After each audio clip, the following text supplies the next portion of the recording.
तर आज आपल्याला पुन्हा क्वेश्चन करायचा आहे कोणता की प्रॉपर्टी ऑफ 45 45 90. मग 45 45 90 या ट्रायंगल मध्ये तर 45 45 दिसत नाहीये. मग आता हा आपला अँगल 90 चा आहे आणि इथे तुम्हाला दोन साइन दिलेले आहे. याचा मिनिंग काय की तुमचा हा जो ट्रायंगल आहे तो काय आयसोस्केलेस ट्रायंगल आहे. ठीक आहे.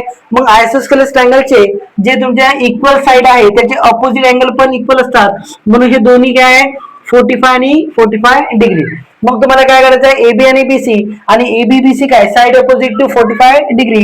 मग काय म्हणू आपण की साइड अपोजिट ठीक आहे side opposite to 45 degree equals to काय येते काय येते की 1/√2 इंटू काय येणार आहे हायपोटेनियस. ठीक आहे 1/√2 ऍज इट इज. हायपोटेनियस किती आहे तुमची √8. काय होईल की तुमचा √2 वन जा √2 आणि √2 4 चा काय येणार आहे तुमचा √8 म्हणजे काय येणार आहे तुमचा आन्सर येणार √4.